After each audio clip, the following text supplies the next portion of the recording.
The November 24, 2020 special meeting of the Common Council. Carolyn, would you please call the roll? Councillor Clark. Here.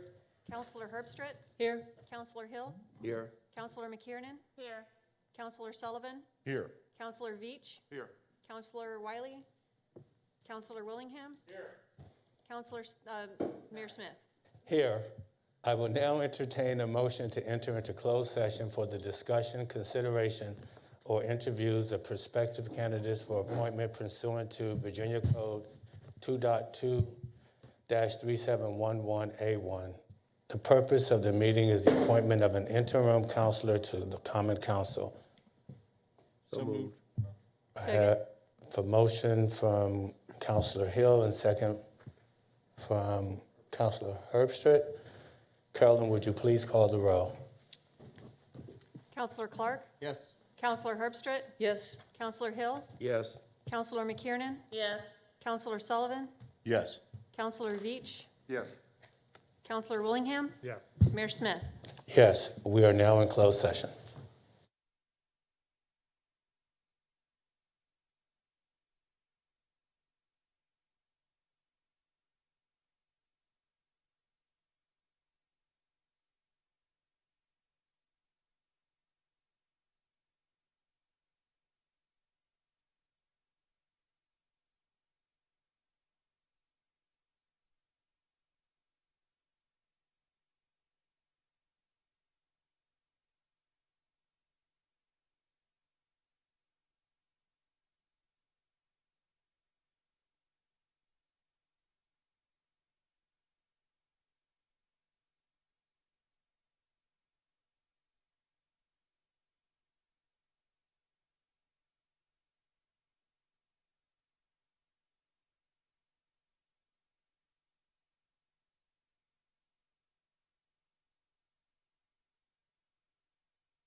I have that here.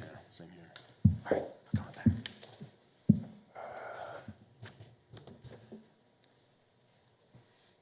I'd like the motion to certify that only public business matters lawfully exempted from open meeting requirements of the Virginia Freedom of Information Act were discussed during the closed meeting, and that only those public business matters identified in motion which convened the closed meeting were heard, discussed, or considered during the closed meeting. I will entertain a motion to reconvene into open session. Motion to approve. Carolyn, would you please call the roll? Counselor Clark, Yes? Counselor Herbstreit, Yes. Counselor Hill, Yes. Counselor McKiernan, Yes. Counselor Sullivan, Yes. Counselor Veach, Yes. Counselor Willingham, Yes. Mayor Smith. Yes, we are now in open session. I will now entertain a motion to adjourn. Second.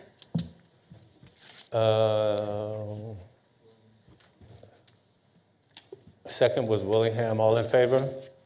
Aye. Opposed? We adjourn. Thank you.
Good evening, everyone.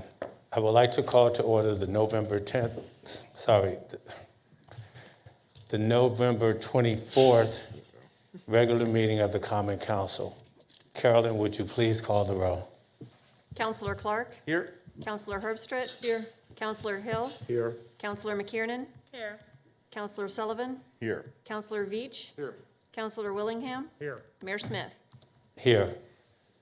We will now observe a moment of silence and be led in the Pledge of Allegiance by Vice Mayor Hill.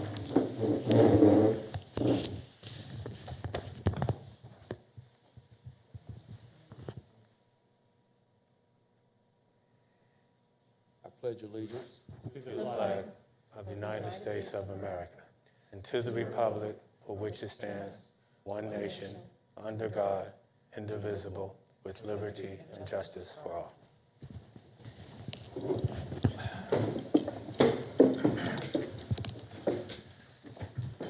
We have before us the minutes of the November 10th, 2020 regular and work session meetings. Unless there are edits, changes, or deletions, I will entertain a motion to approve the minutes. Motion to approve. Second. Second. Second? Okay. All in favor? Aye. Opposed? Okay, that has been approved. The next item is a report of the mayor. I only have a couple of items, one being that we are in a holiday season, Thanksgiving coming up in 2 days. And it has been asked that people limit their travel, and if they don't need to travel, please stay at home. The COVID-19 cases are up. We do have a spike in the community, and that we ask people to try to stay within their bubble and share the holidays with their immediate family. I ask people to be safe out there and practice social distancing. With the spike, it's becoming real to many people in our community because they're starting to see friends and families that are dear to them get affected by this. And I wish everyone well and have a safe holiday. Also, I wanted to say thank you to all those who have supported the Winchester Honduran community. They have been affected by the hurricane, and we do have a significant population of Hondurans living here. And over the last week and a half, they've raised over $5,500, and they've received so much supplies to send down to Honduras, and I thank you all for that. And that is my report. The next, we'll have a report of the city manager, Mr. Hoffman. Yes, I do. Thank you. So today we held a remembrance ceremony for Officer Hunter Edwards, who had today was the second anniversary of his end of watch. So please keep his service and his family in your thoughts this holiday. On the fire front, on November 12th, Fire and Rescue had an excellent save, and I wanted to bring this one up in particular because of how it occurred. When the officers arrived on the scene, they found a female in cardiac arrest, and 2 bystanders were performing CPR on this person. The person eventually recovered enough to be transported and eventually was saved. So this time of year, I think it's not only good for us to thank those who serve their community, but even those community members who put themselves in harm's way to help each other, especially in light of COVID. These 2 individuals took great risk to help and eventually save one of their neighbors. So our appreciation, I won't reveal their names just for HIPAA and privacy reasons, but our appreciation goes out to those neighbors who look out for each other this season. A quick update on the roll-off trash can pilot that we just have discussed earlier. We have gotten the cans in earlier than expected, and so we're going to start getting them out. In your packets tonight, there's a brochure that's being distributed to residents. Next week, the week of November 30th, we're going to hand deliver the brochure to the residents in all 4 areas for the pilot. And then December 7th, we're going to start delivering the containers and our goal is to have them all distributed before Christmas. So you might get some questions about that. Feel free to direct them to myself or Public Services, but I wanted you to be aware in case people started asking. We have some closures, obviously, this week because of Thanksgiving. City offices, courts, Wintran, the rec center are going to be closed on the 26th and 27th. Trash collection on the 26th is being moved to Wednesday. Friday's collection will be on schedule, and yard waste is canceled. And then finally, just a reminder, Lights in the Park here at Jim Barnett Park starts on November 30th, 5 p.m. to 8:30, and it's going to run through Christmas. So make sure you spread the word. That's all I've got. Okay, the next item is the report of the city attorney. I have nothing at this time. Thank you, Mayor. Thank you. Hold on one second.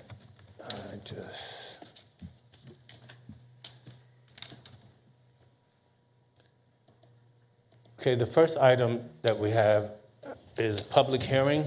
It's the second reading, TA-20-532, in the ordinance amending Article 18-8-18C of the Winchester Code, ordinance pertaining to the sign regulations of the Medical Center District.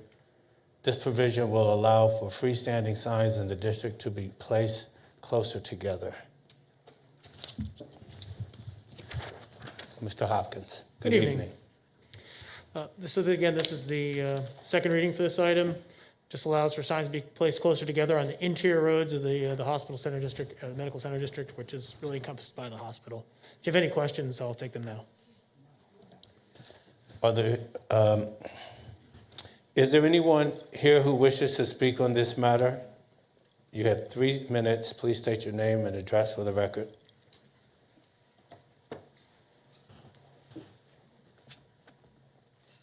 There being none, Mr. Hoffman, were there any comments received online? No, sir. Okay, thank you. I will now close the public hearing. What is the pleasure of the body? Motion to approve. Second. We have a motion from Councilor Willingham and a second from Councilor Veach. Carolyn, would you please call the roll?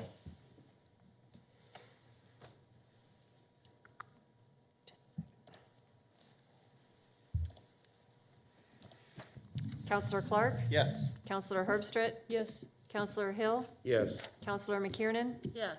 Counselor Sullivan? Yes. Counselor Veach? Yes. Counselor Willingham? Yes. Mayor Smith? Yes. And that passes. Thank you. Thank you. The next item we have is also a second reading. It's RZ-20-562, an ordinance to rezone a .81 acre portion of land at 402 North Cameron Street from Commercial Industrial District to Central Business District, presented by Mr. Humans. Good evening, Tim. Good evening, Mayor Smith and members of council. I have nothing new to report on this rezoning. Is there anyone here who wishes to speak on this matter? If so, please come to the microphone. You have 3 minutes. Mr. Hoffman, were there any comments received online? No, sir, there were not. Thank you. I will now close the public hearing. What is the pleasure of the body? Motion to approve. Second. I have a motion from Councilor Herbstreit and a second from Councilor McKiernan. Carolyn, would you please call the roll? Counselor Clark? Yes. Counselor Herbstreit? Yes. Counselor Hill? Yes. Counselor McKiernan? Yes. Counselor Sullivan? Yes. Counselor Veach? Yes. Counselor Willingham? Yes. Mayor Smith? Yes. Okay, the next item we have is public comments. Now is the time on our agenda for public comments. If there's anyone here who wishes to address council, you have 3 minutes. Please state your name and address. Carolyn, do you have a list for me? Was there a list at the podium to sign in?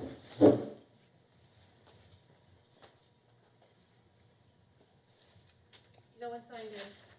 Thank you. Is there anyone in the audience that would like to come up and speak? And Mr. Hoffman, were there any comments received online for this meeting?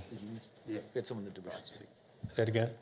We have someone who Sorry to wait outside. was just 'cause coming in from the lobby to speak. Yeah. Mr. Patrick, Yes, sir. How are you? good evening. Good evening. My name is Patrick Barker. I live at 1601 Caroline Street.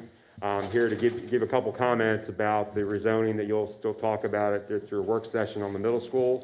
I talked to a couple neighbors and we have a couple concerns. You know, we know development's going to happen there, and we're all for development at the middle school site. Our chief concerns are kind of three of them. One is the density that's being proposed there. We think is a little much. It's very townhouse predominant.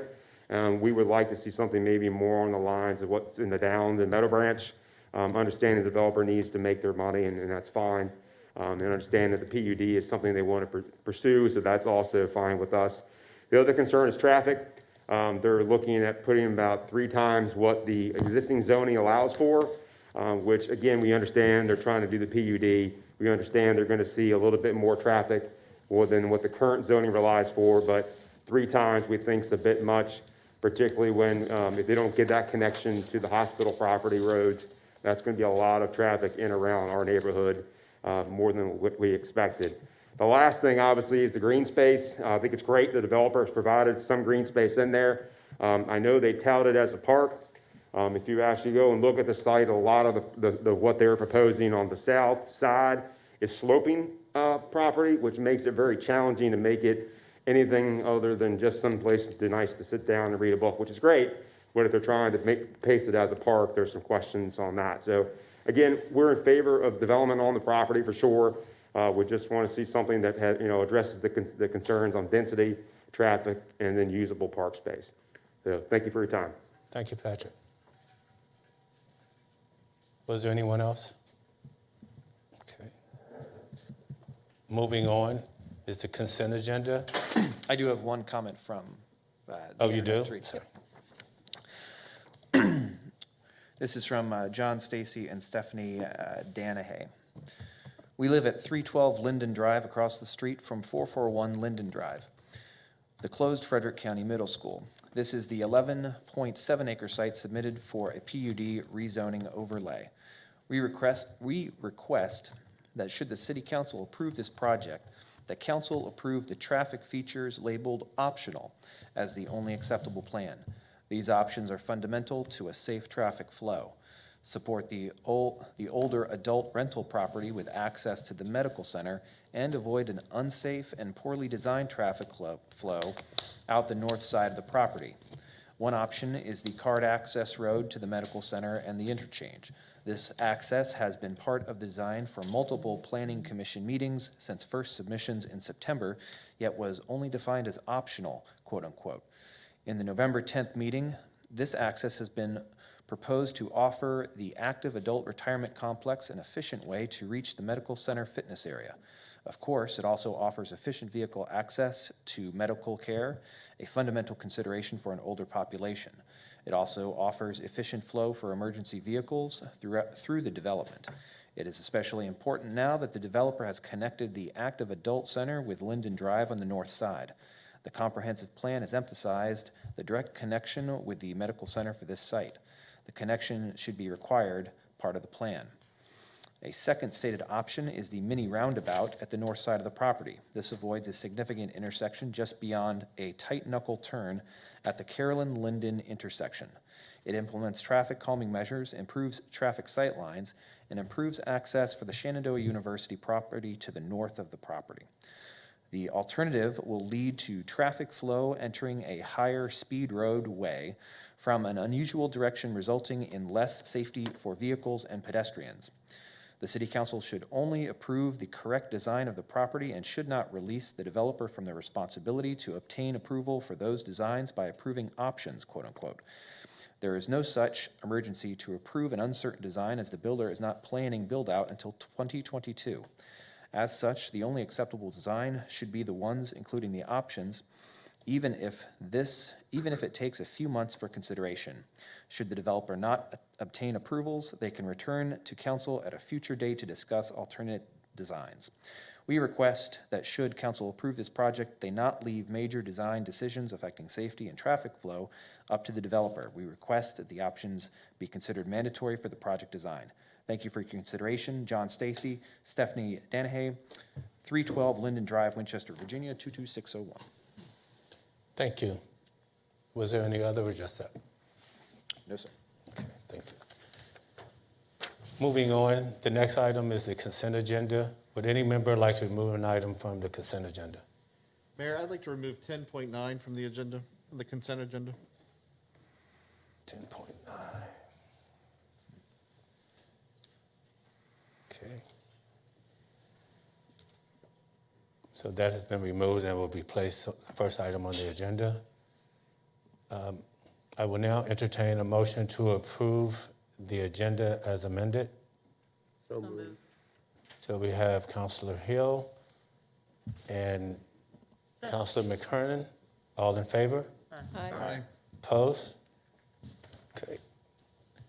Next, moving on to the agenda.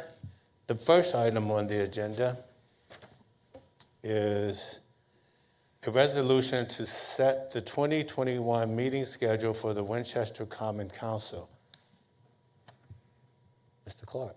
Yes, I don't have any issue with the bulk of the schedule. The April 27th meeting interferes with the Shenandoah Valley Apple Blossom Festival sponsor reception. The Shenandoah Valley Apple Blossom is a very important event in the community, as you well know. The sponsor reception is a wonderful opportunity for us to meet and mingle with the people in our community who, help pay for the Shenandoah Valley Apple Blossom Festival. I'd like to move that April 27th meeting either back to April 20th or forward to May, 4th or 5th. So my suggestion would be to amend this motion to move the April 27th meeting back to April 20th. Okay, is there any discussion? Counselor Herbst. Do we know that that event is happening this year? Yes. I mean, the Apple Blossom Festival is happening. But that event specifically? I don't know specifically. I think everything with COVID is in flux. Counselor Veach. Can we keep it as is, and then if we need to change it at that month? So, If that's the pleasure of the body. So why don't we, so if there's no further discussion, I'll entertain a motion. I'll make a motion to approve as presented.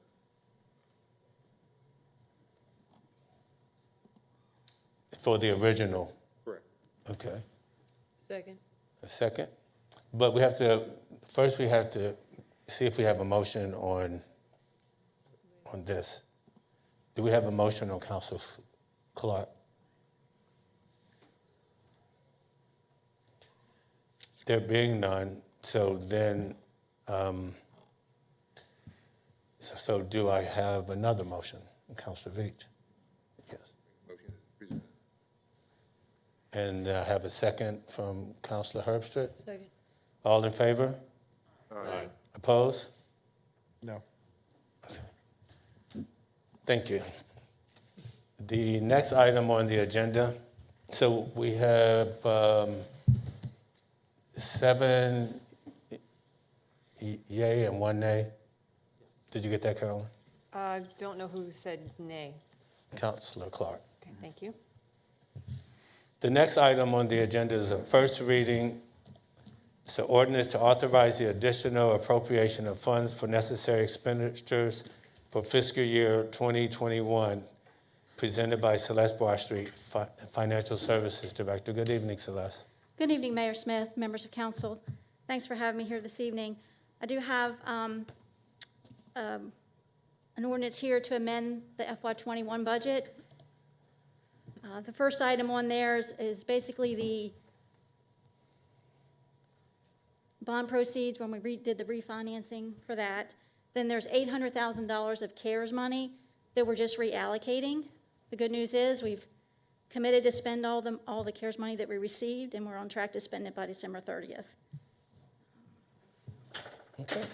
The other item in the appropriation is the carry forward for the schools for their leftover funds from FY '20.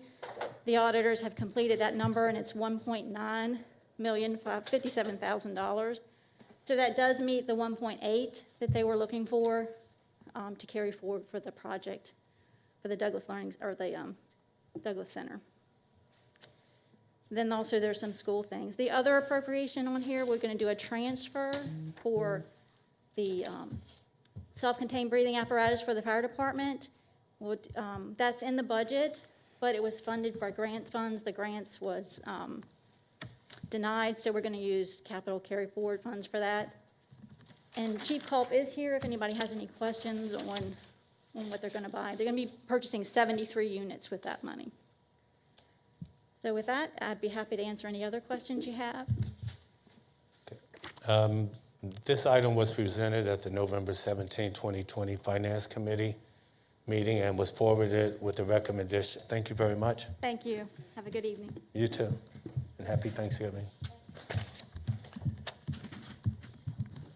The next item is also a first reading and ordinance to amend Chapter 20, Article 2 of the Winchester City Code, adding Section 20 through 26 pertaining to the designation of the police department to enforce trespass notices on private property, presented by Chief Piper. Good evening, sir. Good evening, Mayor, members of council. You may recall from the work session, this is an ordinance in essentially adopting the provisions in Virginia Code 15.2, 17.1, enabling us as a locality to accept designations for to issue and enforce trespass notices on behalf of property owners and those legally in charge of the private property. The only change since the work session was the addition, should be in your packet, of a general order that the police department has finalized that outlines the specific processes for doing such if this ordinance is adopted. Also, Melissa has developed some related paperwork that would be used by the officers to issue the trespassing notices. Again, if this ordinance was adopted. And with that, I'll take any questions that you may have. Are there any questions for the chief? Okay. This is a first reading and no action is needed on this. Thank you, Chief. Thank you, sir. The next item on the agenda is an ordinance granting an easement to Chantel for telecommunication lines on city-owned property at 1340 South Pleasant Valley Road and 1400 South Pleasant Valley Road, presented by Perry Eisenach, Public Services Director. Good evening, Perry. Good evening. Thank you, Mayor, Council. I don't have anything new to present from the work session, but I'm happy to answer any questions that you might have.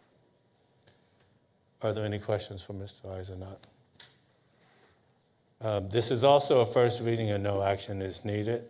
So thank you, sir. Thank you. You have a good evening.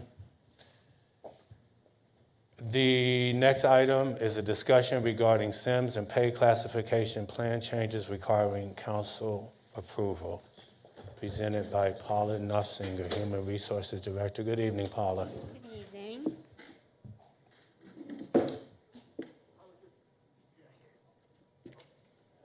During our November 17th Finance Committee meeting, the committee recommended that we put this on the agenda for council to discuss what kind of changes that moving forward should come before council for approval for any SIMS or pay plan changes. And we're trying to make a more efficient process for that practice. We've put together some recommendations to consider, and I would appreciate any guidance if council wishes to provide some. Is there any discussion or questions for Paula? Councilor Veach. Thank you, Mayor Smith. Last, I appreciate you working on this, Paula, but a couple of questions that aren't really defined. It says, number one, policy changes that involve major content or program changes. Can somebody, before the next meeting, put in text what major content would entail? Don't have to do it tonight, but put in, and last, if I may, reclassification, where does that fall under these four? Is it any of these four, or does that come to council? Reclassification of positions. Correct. Yeah, that is in the pay plan, and it would be under, actually, no, it wouldn't be in any of the four. No, it would not be included in any of the four. So then it would be up to council to do that? Reclassifications, no, that would be, as it's written in the Sims now, it's an administrative decision that can be made, but our practice has been that we've been bringing them to council. Okay, So, thank you. Thank you. Are there any other questions for Paula? Counselor Willingham? I was just going to say that in the Finance Committee discussion, as Paul mentioned, when there was not a potential pay impact, it felt like this was sort of an additional step that was unnecessary since there was no fiscal budget. So that's why we recommended a discussion about changing that process so that these administrative things can be done internally. Obviously, if there was a pay impact or there was a budget increase or anything like that, it needed to have oversight by the council or the committees. But if they're just simply reclassifying positions, updating the titles, this was one extra step that may be unnecessary. So, Anyone else? Paula, that's it. Thank you very much. Have a good evening. thank you. The next item we have on the agenda is a motion to fill the recent vacancy of Councilor Wiley's seat in Ward 1 for a period from November 25th, 2020 until the qualified voters fill the vacancy by special election pursuant to the Virginia Code. Bill Wiley's resignation letter in City Council was presented to us on 11/18/2020. I would like to get a motion. Mayor Smith? I'm pleased to nominate Richard Bell for this position. Is there a second? Second. Councilor Hill? Carolyn, would you please call the roll? Oh, sorry. I just want to make a comment. I wasn't able to make the last meeting when Councilor Wiley Oh, yeah. made the announcement. And I just want to say that I really appreciate his guidance coming up through the planning commission, the 6 years on council that he was president on council for a while, and he served our city greatly, and I appreciate that. And I think he's going to be a great asset to our area at the state level. Great. Thank you for that, Les. Sure, thank you. Carolyn, would you please call the roll? Counselor Clark? Yes. Counselor Herbstreit? Yes, Counselor Hill? Yes. Counselor McKiernan? Yes. Counselor Sullivan? Yes. Counselor Veach? Yes. Counselor Willingham? yes. Mayor Smith? Yes. I move that Richard Bell be nominated and appointed as an interim counselor to fill the recent vacancy of Councilor Wiley's seat in Ward 1 for a period from November 25th of 2020 until the qualified voters fill the vacancy by special election pursuant to the Virginia Code. So with that, I'll now entertain a motion to adjourn. Mr. Mayor? Yes, My sorry. apologies. I should have mentioned earlier in the city attorney report, I just wanted to advise city council that I have filed a petition for the writ of election with the circuit court this morning. So that's Okay. in the process. Thank you very much. I now entertain a motion to adjourn. So moved. Second. All in favor? Aye. Opposed? We will reconvene in work session in a few moments. Thank you.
Good evening. I would like to call to order the November 24, 2020 work session of the Common Council.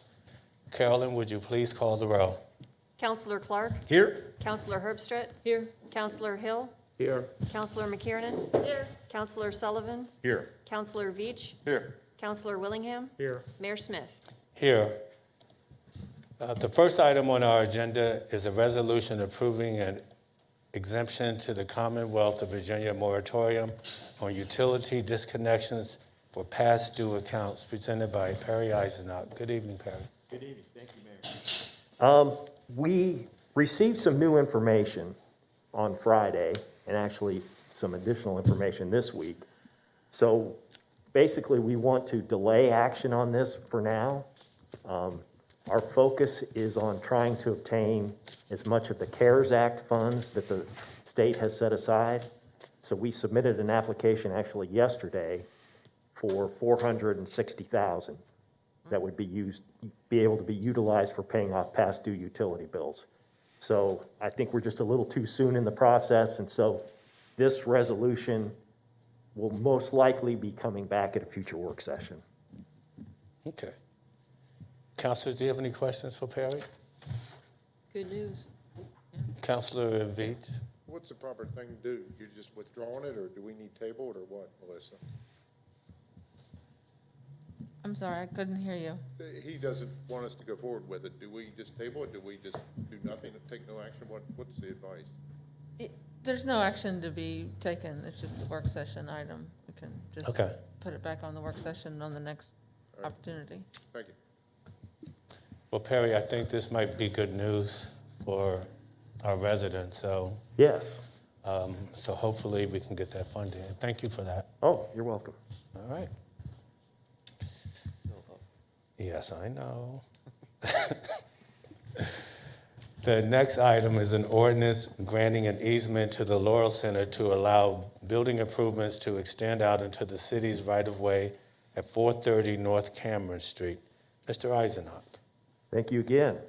Earlier tonight, you all approved a rezoning for this property that's owned by the Laurel Center. And my understanding is what they want to do is they want to convert this old rail station building into a cafe. And their plan calls for a deck on the Cameron Street side that they would like to extend. It would cantilever out over the right-of-way line. Approximately little over 2 feet on one end and 3 feet on the other end. And so in order to do this, they would need an easement. So that's what the request is for council to approve an easement to allow them to make these improvements. It won't have any impact to the city sidewalk. It'll still be back behind the sidewalk, so from our department's concerns, we're fine with it. Okay. Councilors, are there any questions for Perry? Question. Oh, sorry. Counselor Sullivan? So is the request specifically for the deck or the deck and the roof? Because the roof is not that. Technically, it would be for both, but because the roof would overhang the right-of-way as well, so, Yeah. yes. Just because it's not that way now, so, and that we're officially correct, right? That we're doing this Correct. properly. Yes, sir. Thank you. Counselor Veach? Thank you, Mr. Smith. Perry, I know in the past, we had a situation where a restaurant wanted to extend out, and they infringed on the sidewalk that would not allow a wheelchair to pass, so we had to take action on that. I read the ADA thing, and it mentioned ideally is you have enough room for 2 chairs going each other way or making a U-turn, and they're saying 6 feet. Could you look at that by the next meeting? Make sure we're okay with that to allow what ADA recommends. Sure, be happy to look at that. Thank you, Perry. Thank you. Is there any other discussion? What is the pleasure of the body? Motion to forward? I'm going to second that. So we have a motion from Counselor Clark and a second from Counselor Hill. All in favor? Aye. Opposed? Thank you. The next item is an ordinance repealing and replacing Article 14.1 of the zoning ordinance of the City of Winchester, Virginia, by establishing floodplain districts by requiring the issuance of permits for development and providing factors and conditions for variances to the terms of the ordinance. Presented by Perry, and good evening, Kelly. Good evening, Mayor How and are you? Council. Yes, the first and most important thing is if you have any difficult questions, please ask Kelly. So I'm appreciative that she's joining me tonight. The city, we are a participant in the National Flood Insurance Program. And what that means for our residents is that they are able to buy flood insurance through the national program. Typically, most mortgage companies, if not all mortgage companies, require if a structure is in the mapped floodplain and they get a mortgage, they have to buy flood insurance. And so that's the importance of us being in the program. What that means for us, and especially for Kelly, since she's the floodplain administrator, is it's a cumbersome process that we have to follow. There's a lot of federal and state regulations that we have to follow. One of those rules, regulations, is whenever floodplain maps are changed, FEMA and the state come in, they look at our floodplain regulations, and we have to bring them up to the current standards, so to speak. So recently, there have been some floodplain map changes to the maps in Frederick County, but in FEMA's world, they look at it that the city's maps, since we're in the middle of the county, are also part of Frederick County. That's just how they look at the world. So the city's maps haven't changed, but we still have to update our floodplain regulations. So that's why we're here tonight. I'll briefly go through the changes. We are asking you to rescind and replace the entire ordinance so that all of the language in the ordinance is basically identical to the state's model ordinance. Right now, they really don't match up, even though the content is basically the same, but whenever the state reviews our ordinance, they always have a million questions. And so this will make it easier for everybody. There is a provision added that makes the floodplain regulations applicable not only to areas that are defined on the floodplain maps, but the city can designate special hazard areas, special hazard flood areas within the city. City council would be the ones that you would have to approve those areas. We don't have any right now. We're not recommending any, but this provision is just being added, that you could do this in the future if you so choose. The third change is we are modifying the effective date. And Kelly, is that the date that's going to change? No. Okay.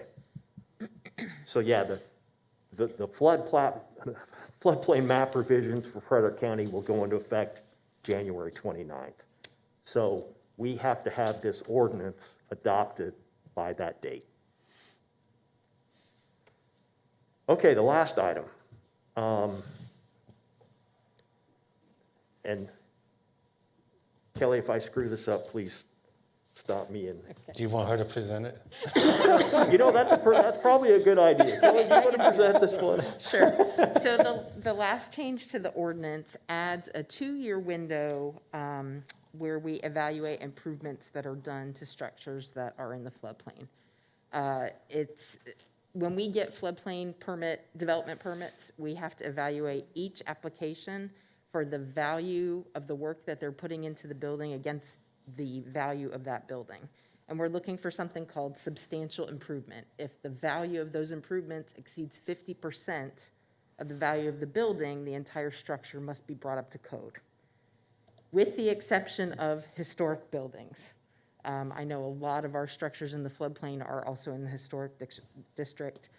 Those are given an exemption based on the historic status. So what we would like to do, right now, there is a provision, well, there is no provision. A contractor can submit a floodplain development permit every single time they pull a building permit for a project. This would put a 2-year window where we could look back in any 2-year period and add up those cumulative improvements to see if it meets the 50%. Basically, it allows us to look at a project as a whole instead of somebody doing it in pieces just to get outside of that requirement. Okay. Now, the important thing to remember is this is an optional provision. So council does not have to approve this provision. But the state recommends 5 years. Yeah, They want a 5-year window. They've recommended a 5-year window.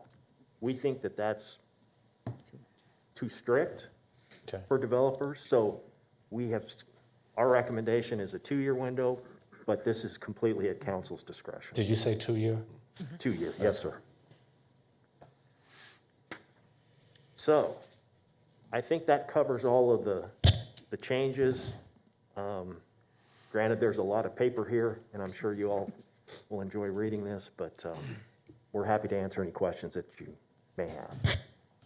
Are there any questions for Perry and Kelly? The motion to forward. Second. Wait a minute. I think there was, Oh, I'm sorry. Was there a question? No, I Council, need clarification on that motion. Is it the 2-year? Yes. Okay, thank you. so we have a motion from Councilor Clark and a second from Councilor Hill. All in favor? Aye. Opposed? Thank you both. Thank you so much. Thank you. Happy Thanksgiving. Yep, same to you. Thank you. The next item on the agenda is a request of Hamante Shaw for a conditional use permit to allow for a single-family detached dwelling per section 8-2-11 of the Winchester zoning ordinance located at 2645 Valley Avenue, the zone highway commercial district with corridor enhancement overlay. Mr. Hopkins, welcome Good back. evening. Thank you. If you can go to the next slide, thank you. So this is the Relax Inn on Valley Avenue. As you see, it's zoned B2, that's all the red color. Has residential to the west. The structure at the back there to the west of the property is a home in which the proprietor lives. The proprietors are elderly and are looking to build an addition so they can age in place and still run the motel. The issue is that in B2, a residential house is a conditional use permit, is not a by right use. So technically, that is a non-conforming structure, and a non-conforming structure cannot expand its use unless it becomes conforming in some way. So this is the avenue in which they will become conforming if you approve this conditional use permit. If you go to the next slide. Here you can see the home. It's actually quite far from any of the property lines. The addition is going to project to the north. If you go to the next slide. Here is the addition. It's about 50 by 39, or roughly 2,000 square feet. Go to the next slide. So again, this is Zone B2. It has a non-conforming use currently, and that it is a residential use in a B2 zone that's for commercial. These are the proprietors. They are elderly. They simply want to expand so they can age in place on single level living. And this is a CUP that would be able to make that use conforming and allow them to make this addition. I'll take questions.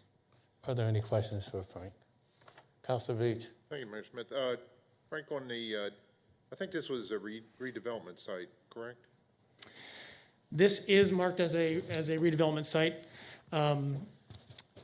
As far as its potential to be redeveloped, I don't see this CUP as inhibiting that in any significant way. I think if somebody wanted to buy up the property and redevelop it, it could happen whether this CUP goes through or not. And if it goes forward, they still have to comply with the setbacks, everything else on zoning? Absolutely. Okay, thank you. Did you? Councilman McKiernan? That covered my question, thank you. Okay. Any other discussion? I'll entertain a motion. Motion to forward? Second. All in favor? Aye. Opposed? So that is forwarded to our next meeting. The next item we have is TA-20-576, an ordinance amending Articles 9-1-4 and 9-2-20 of the Winchester zoning ordinance pertaining to by right and conditional use permits for multifamily structures in the Central Businesses District. The amendment lowers the amount of multifamily units that can be built by right and allows for a greater diversity of bedroom types and conditional use permit. Mr. Hopkins. Yes, so we've had a number of developers interested in developing in the B1 zoning district, and in doing so, found that the current provision for a CUP really doesn't allow anyone to go over 85 units. It only allows for a bedroom mix of 20% for 3-bedroom units. So in trying to figure out what the best path forward for allowing any sort of development that might go over 85 units in B1, I sought to figure out the best way of doing that. And if you go to the next slide, I decided the best route would probably be to lower that cap. So instead of going to 85 units, it would go to 50 units. And so you'd have 51 and up for the CUP and 50 and down for by right. At the CUP stage, I also felt like the restriction of the 3-bedroom units to 20%, at the time it gets to a CUP, and a developer might want to present any number of bedrooms.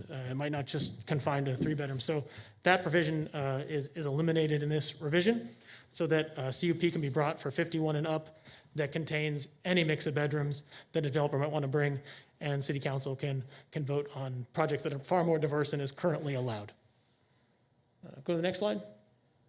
Here is an example of the language for the CUP provision. There was already in that the existing ordinance a lot of requirements for someone to meet to submit a CUP. I have attempted to clean up that language and provide essentially the same requirements with just more clear language and numbering so that it's easier for me to read and developers to read and for people to submit things. I'll take questions if you have them. Councilor Willingham. Thanks. Frank, appreciate your work on this. I do understand and appreciate what I think you're trying to do with the multifamily units, so I'm in support of that. I guess the only thing that I would, as someone who uses this code from development perspective is in talking to other developers and architects and engineers, there seems to be a little bit of inconsistency within the code versus the applications versus, what is sort of, asked for by the planning commission and by council. So one thing that I may request as part of this is that we sort of maybe focus more on the main collection of what you're trying to get towards, which is the changing it to allow the multifamily use by right. And what I may request is that this body or whomever else really looks at what the city really wants and the planning commission wants as part of a PUD development or part of any type of other rezoning that may require something, so that we have consistency in that we're not asking for something that may not be required by code, but kind of want to have. Some of these items on here, are more covered in a site plan with, if you're looking at where the trash plans are going to be. I don't, as a counselor, I don't feel like I need to get into the weeds of where that may be, but it's clearly something that's important for the site plan. So rather than just approve this like this, I'm in favor of what you're trying to do to clean up some of those provisions. But I think, my suggestion to this body would be that you all go back and really take a hard look about what you want to have sort of as a standard for a development to come before you and what needs to be answered versus what could be done by staff at the site plan level. So that would be my only suggestion as part of this. If I may, Yes. I had honestly thought about simply linking it to the site plan requirements. What I ended up doing was just trying to, my real intent was hopefully just kind of opening up the process to allow you guys to see a CUP that was different than what is even possible, without changing so much of what was there. Yeah. And I worried about losing something, but that was one of my ideas and thoughts, was just say, you could submit a CUP and please follow the site plan requirements, essentially.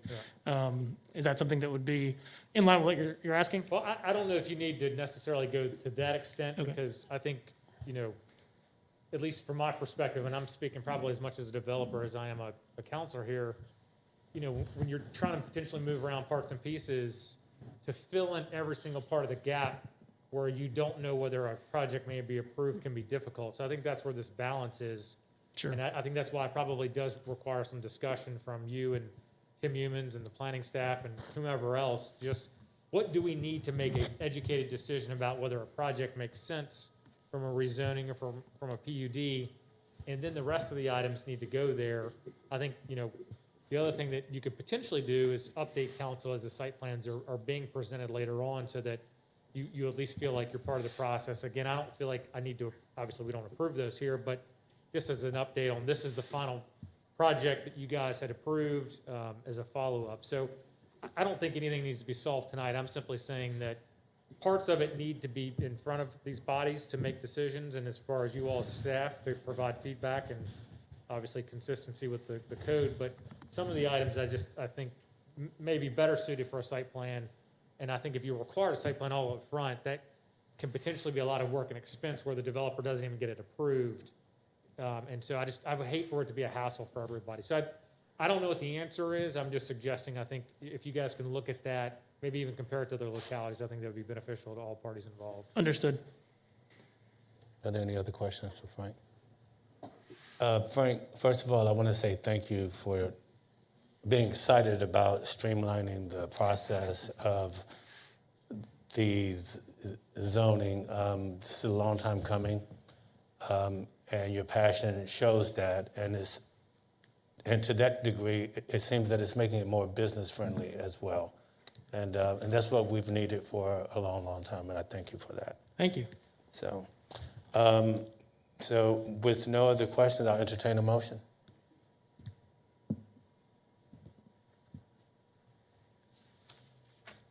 I'll make a motion to forward this to council, but attached with all the other comments that I just made. Yes. Second. All in favor? Aye. Aye. Opposed? Thank you, Frank. Thank you. You have a And good holiday. Happy Thanksgiving.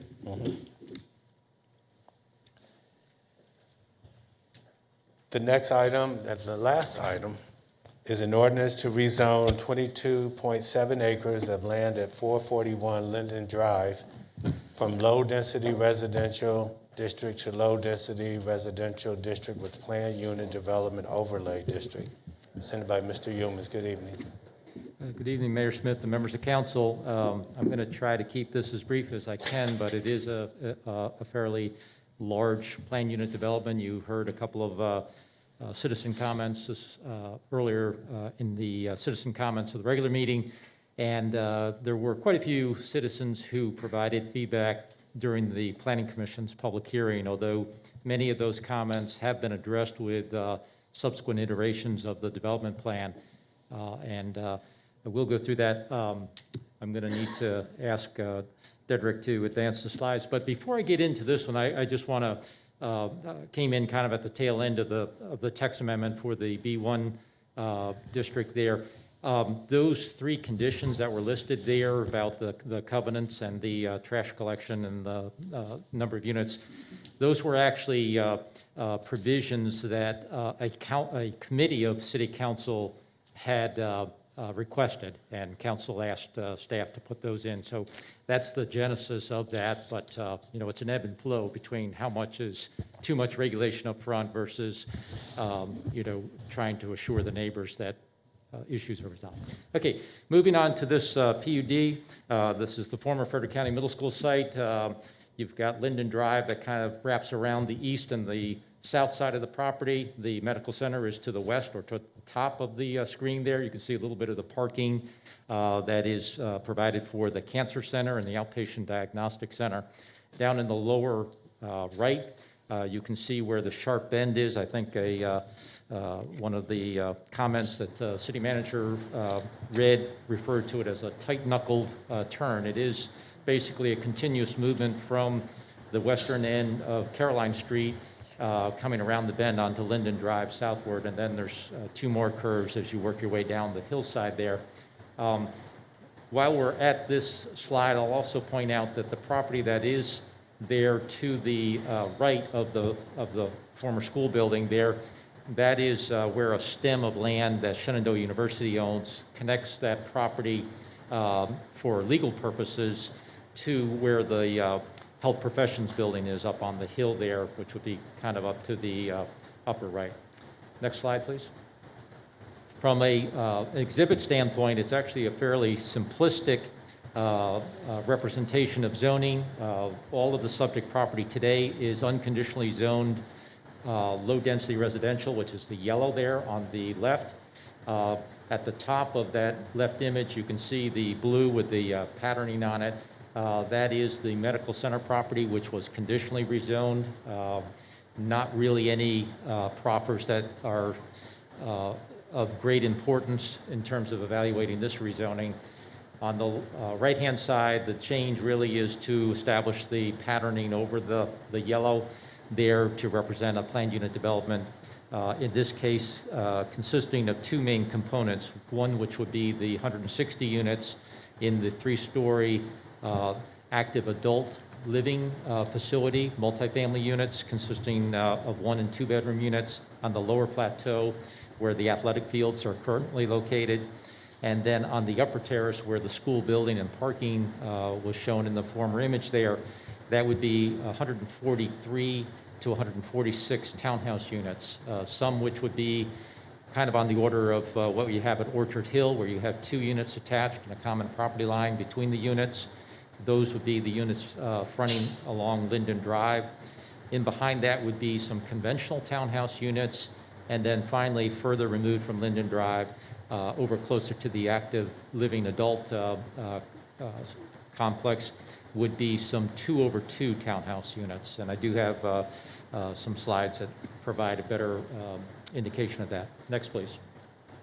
So what the current comprehensive plan calls out for this site was that there should be a connection to the medical center property, and that's that kind of white dashed line that you see connecting the site there with the red buildings. At this point, which is 2011 timeframe, the thought was that we might be able to attract some kind of medical research or laboratory or durable medical device manufacturing operation that would have a nexus with the medical center, and therefore the tie-in would be important. Assuming that it would be non-residential, that plan also shows a double row of evergreens buffering the new non-residential development from the existing residential zoning along the opposite side of Linden Drive. And in the notes there, you can see that it calls out that buffer if and only if it is developed for non-residential. The other thing is the connector to Campus Boulevard, while it's an important component of the residential PUD that is before you tonight, it is not as important as if this were going to be developed with a commercial use where you would be mixing commercial traffic in with the residential neighborhoods there to the east and to the south. Next slide, please. I do want to point out that this has been a project that has evolved over many months. We started working with the applicant on this probably, I would guess, about a year ago at least. And on the left there, you can see one of the earlier concepts. One of our planning commissioners referred to it looking like a trailer court or army barracks. A bunch of townhouses all lined up north to south with many narrow roads. And even though it looks very green, it was actually a very dense development that we just basically told the applicant, come back with something better. In the middle there, you can see how the plan had changed as of September. They were looking at the road patterns, simplifying that, getting more green space, doing the 2 units out along just a part of Linden Drive, and creating some green space there at the bottom of the image where there's the hillside that is programmed now in the rightmost exhibit to become a public park, about little less than 2.5 acres there. Actually, that's not the latest plan. That's the last of the prior plans. If we go to the next slide then, this is the current plan, kind of flipped it 90 degrees where east is now to the bottom. The medical center is beyond the dark green building there, which is the active living center with 160 units. That building has underground parking, so it's very similar to the some of the multifamily that was constructed up at Westminster Canterbury, which is also a planned unit development that helps to manage the amount of impervious area on the site.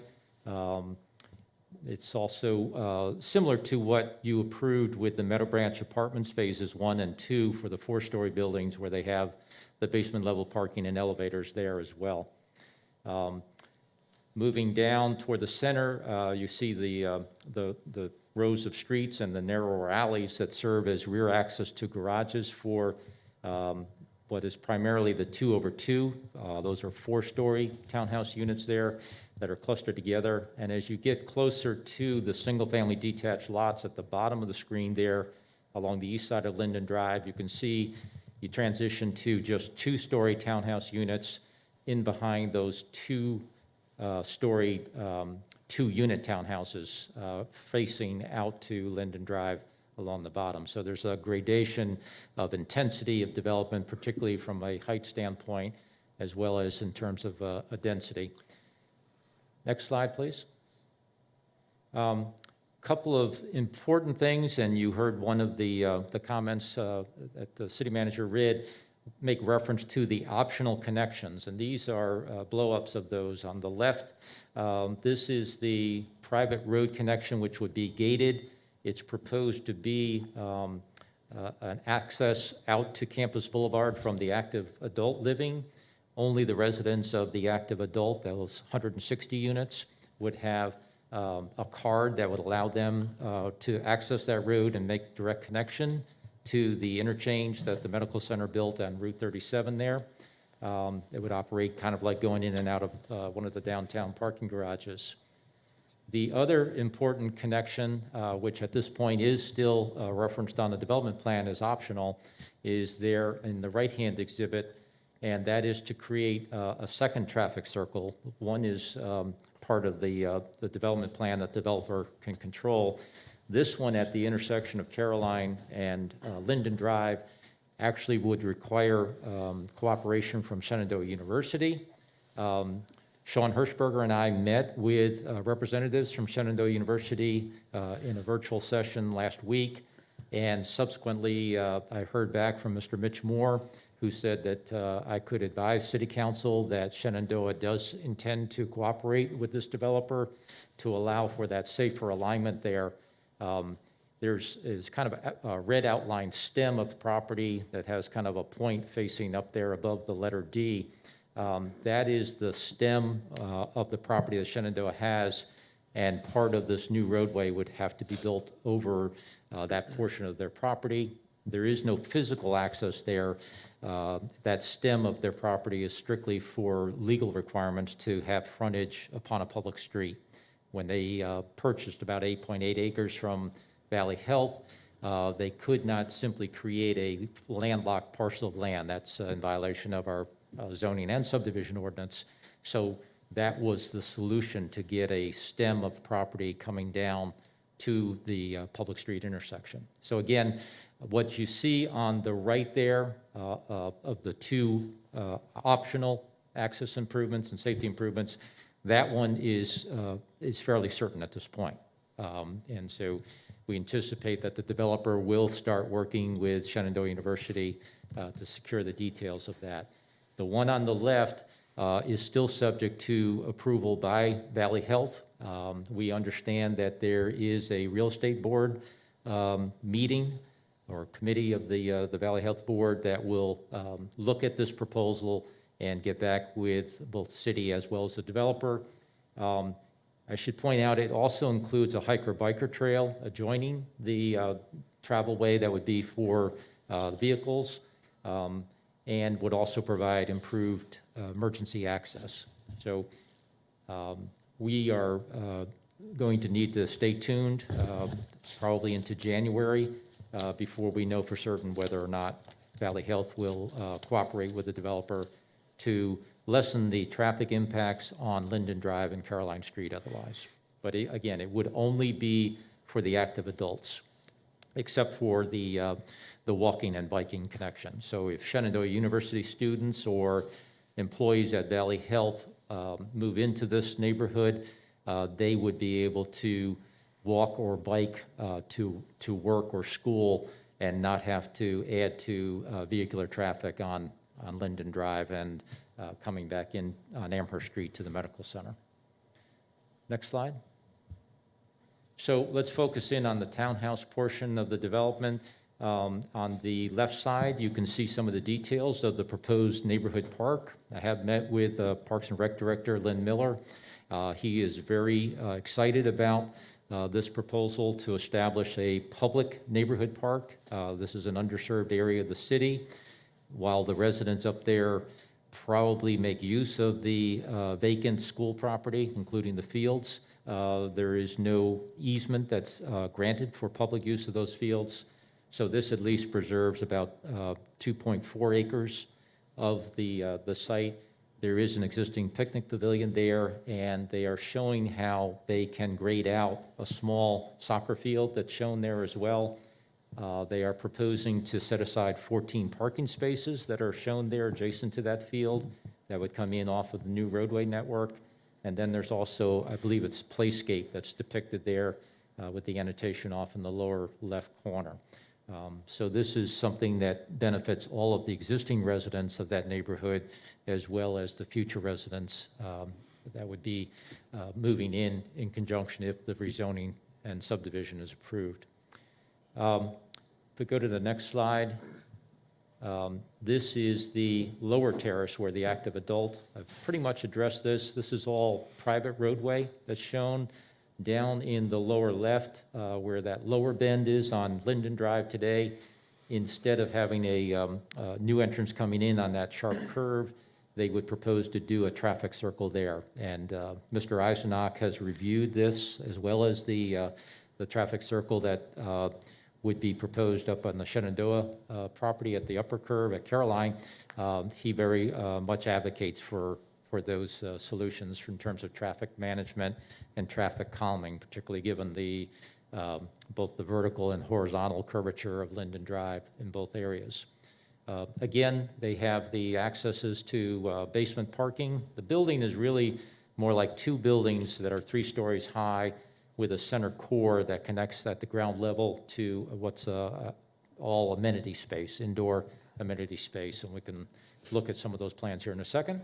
You can also see that they are taking into account already where they might need to provide stormwater management facilities so that there would not be any off-site stormwater runoff issues.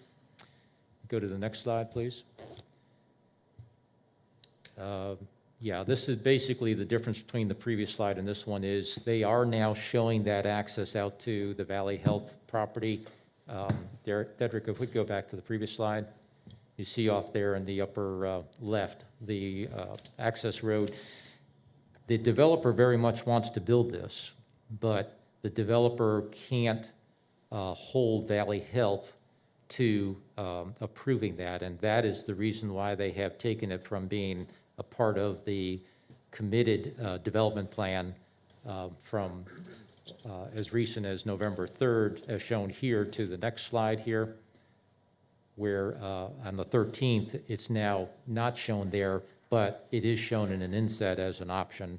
And staff very much advocates for that. And again, the developer has said that they will build it if they get permission from Valley Health to traverse the property. If we go forward, please. These are some elevations and renderings of the active adult 3-story buildings. The upper one is looking at where the private roadway would come up from that lower bend. The lower one is kind of zoomed in on that center one-story core. Next slide. Kind of straight on to the, both the south wing of the building and the north wing of the building. These are the, where the 160 active adult units would be. The parking would be below grade. Next slide. I don't want to belabor this, so just let you know that we have floor plans. Next slide.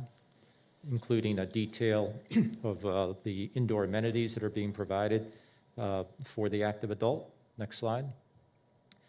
And then individual one- and two-story units that are proposed on each of the three levels of that building. Next slide, please.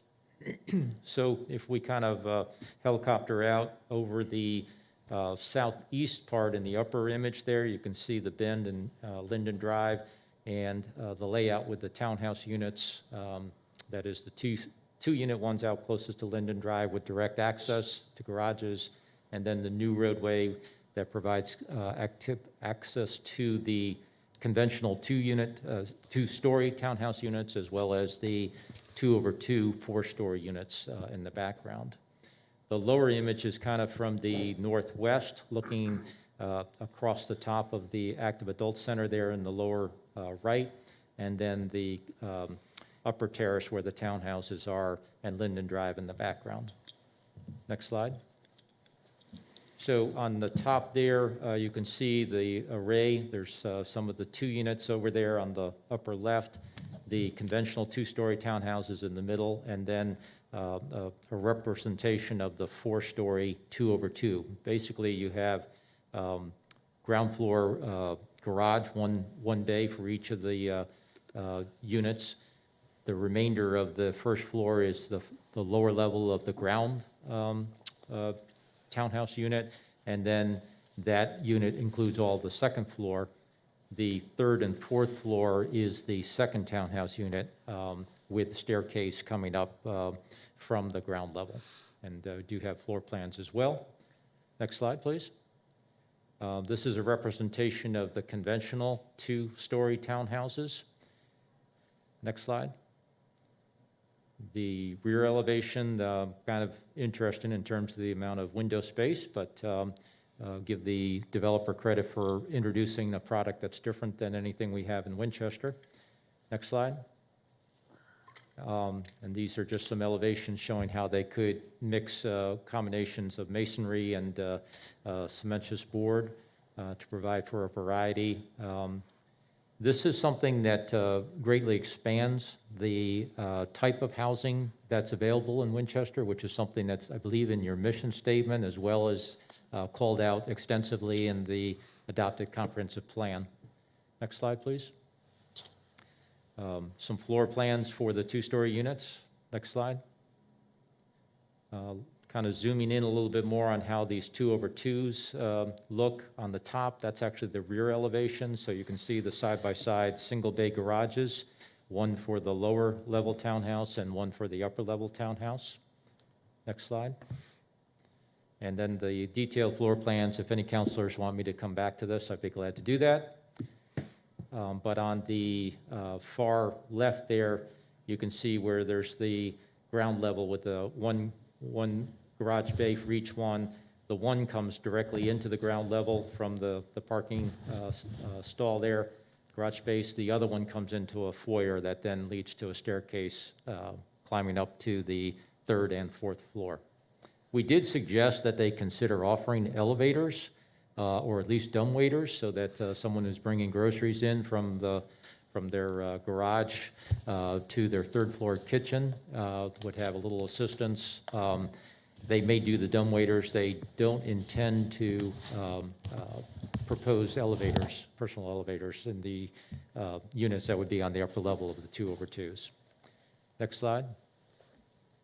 And then the units that would be out along Linden Drive, which is two units with a common wall where you see the garages toward the center and a single driveway to manage the amount of curb cuts along the public street. Next slide. And some elevations of those two-story townhouse units. Next slide. And then the floor plans. They had proposed some of these as 3-bedroom. They decided to go back to 2-bedroom plus den for the units to try to better manage parking impacts and traffic impacts. Next slide. And finally, in terms of the elevations and perspective, they, in their cover letter, they speak to the issue of the design of these units. On some of the other PUDs, you've gotten very detailed information. On the one that you just approved for Jubilee Drive, the 36-unit townhouse from Mr. Pfeiffer, you got a representation of another development, Hyatt's Run, up in Frederick County, where the developer said, this is what I want to use as the scheme for the elevation. So here, the developer is providing examples of existing developments to give you a better sense as to the type of finishes and massing that they would be proposing to embellish what you see at the bottom, which is the kind of the very generic kind of massing models that they provided to us specifically. Specific to this site, I should say, general in terms of the details. Next slide. This is a view, it's actually quite park-like in terms of the area that's going to be proposed for the park. I believe Mr. Barker addressed the concern that it is a slope site, and yes, they would need to do some grading to level out a small soccer field. But the grade, as you can see here, is not terrible. And there are a number of mature trees here that lends itself well to the establishment of a park, in addition to already having the picnic shelter there back when there was a small playground area on this site. Most likely that was built before this area was annexed into the city, and thus that's why it was a Frederick County Middle School for many years. Next slide.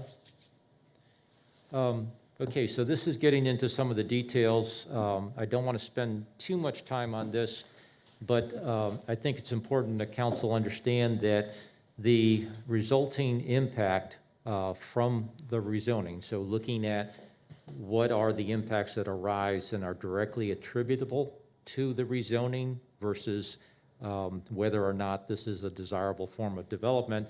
Recall that you're at the rezoning stage here.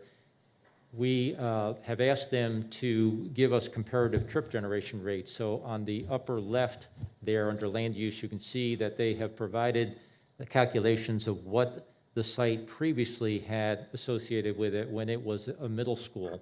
And under the weekday, the 24-hour count toward the center of that upper row, you can see that there was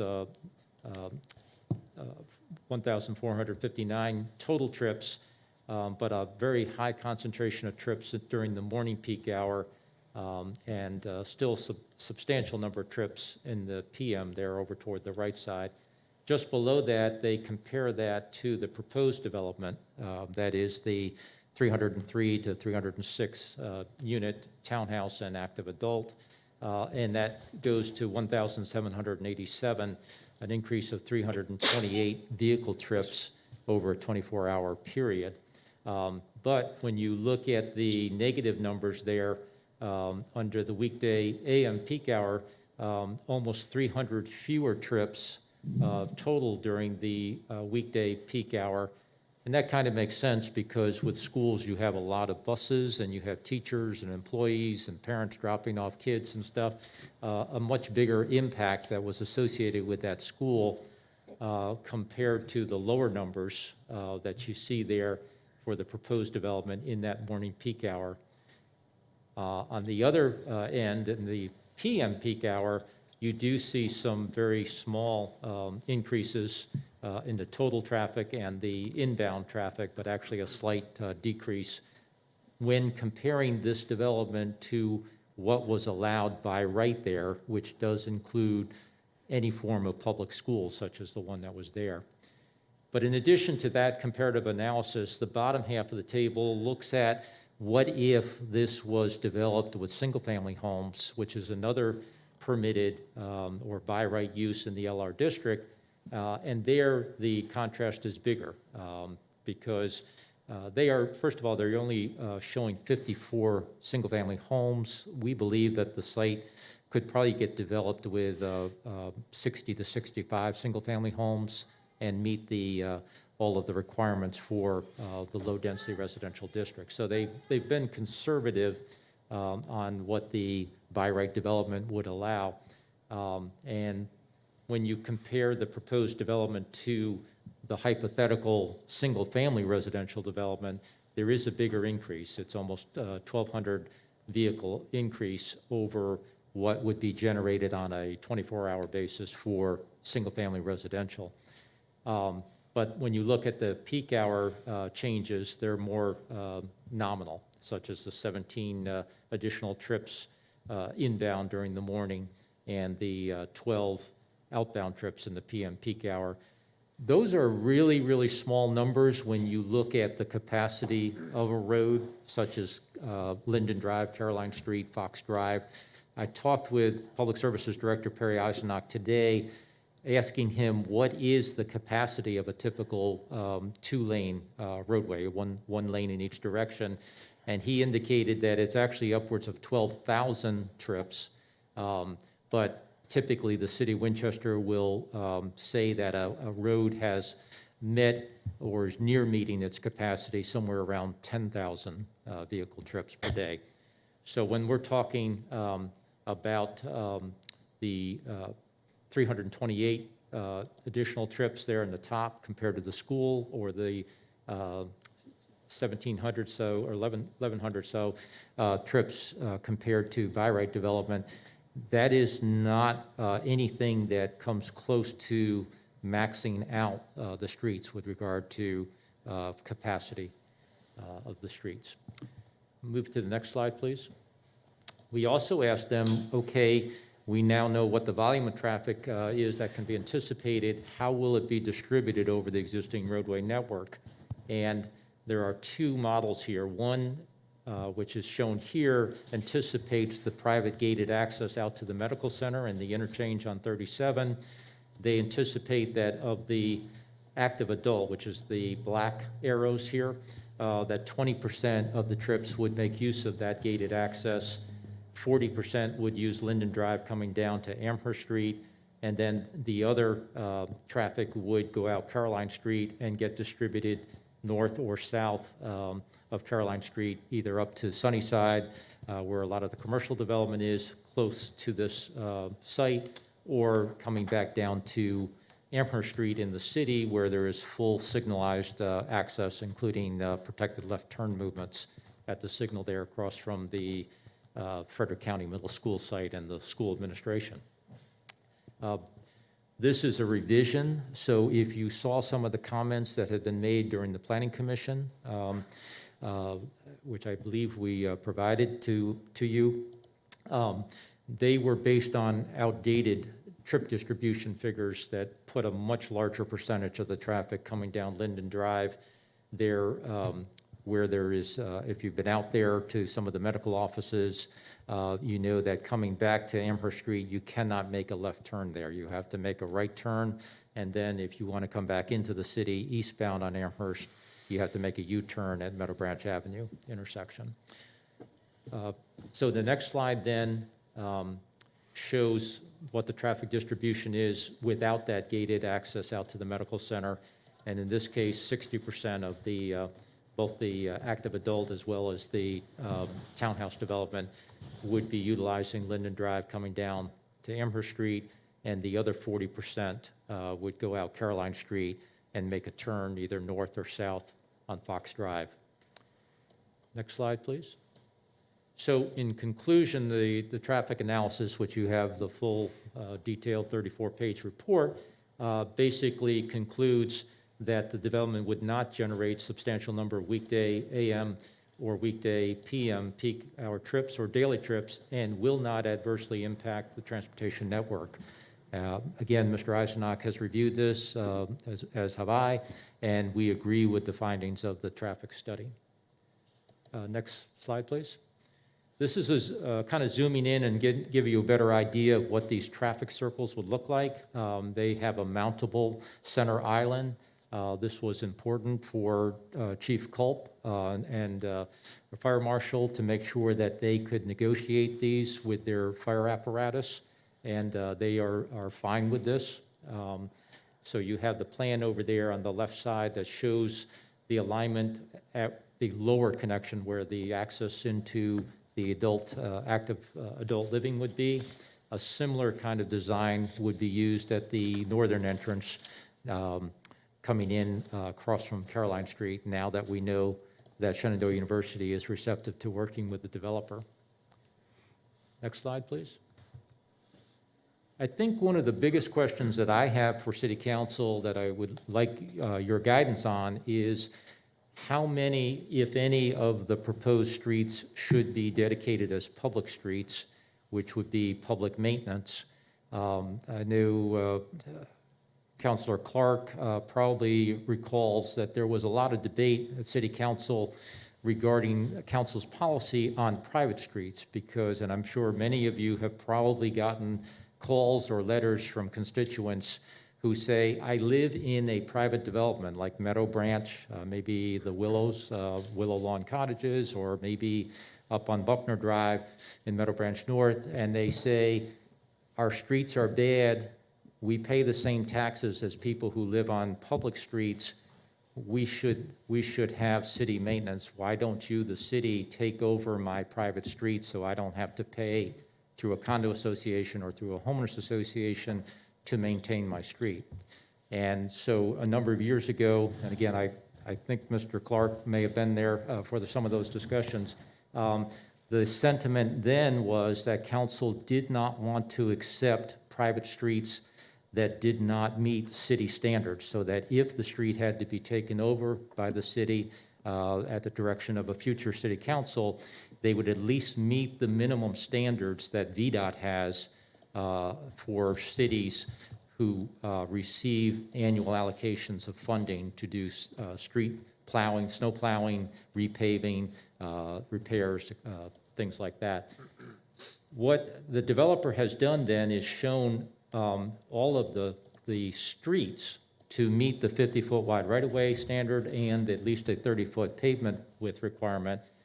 That does not include those narrow private alleys that you see running off the upper side of the longer yellow highlighted street there.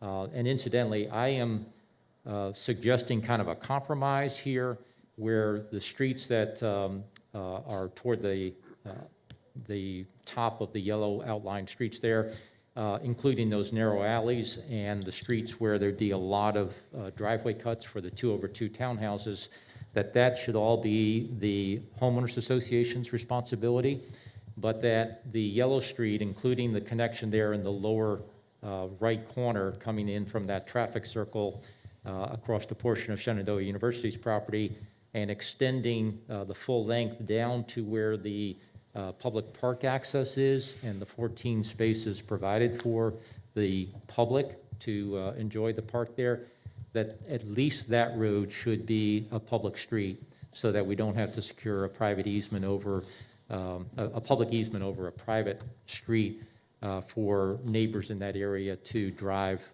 to that public park.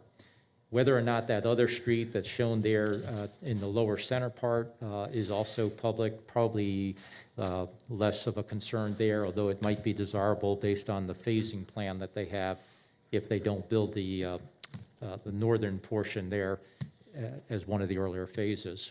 The Public Services Director definitely did not want to have the streets where there would be a lot of concentration of parked vehicles. Obviously, the 2-unit townhouses that are down along Linden Drive, they all front on the existing public street. Again, this yellow is kind of a compromise between having all of the new streets be private or having a combination of public and private streets. And come back to that discussion. I think I only have a few more slides here. We could go to the next one. Just in summary, almost 600 parking spaces for the 303 to 306 total units that they're proposing. In terms of total density, I've heard some of the neighbors say that they feel it's just too large. But remember that this is almost a 23-acre site as compared to, some of the smaller PUDs you've had recently, including the 2 acres where the 36 units were proposed and approved on West Jubilee Drive. Recall also that council amended the zoning ordinance to allow a starting point of 18 units per acre and through various density bonuses permitting a theoretical maximum of 32 units. That's actually what the Spring Street PUD near Shenandoah University has. This total density is 13.4 units. So this is not high density in relationship to other PUDs that you have approved, and certainly not very high density in comparison to the one that you have tabled right now for the Spring Street project, which is at, again, just, I think, slightly under 32 units per acre. The higher portion of the density is actually in the active adult, which is more efficiently laid out with 3 stories of apartments. When you look at the density for the townhouse development, it's actually down around 11 point some units per acre. Next slide. In terms of the green space, this is also one of the better projects in terms of coming very close to meeting the 45% that's associated with PUDs that have 100% residential. You have had considerably lower standards. Some of those are PUDs like Harrison Plaza, where there was a non-residential component in terms of office or retail development. But when you look at the green space standard, we look at it both in terms of the quantity of green space, but also the quality of green space. And this is one, I think this is the only PUD that I can think of within the last 25 years where the applicant has proposed to dedicate land for a public park as compared to just kind of the other steeply sloped or wetland areas that aren't suitable to build houses on.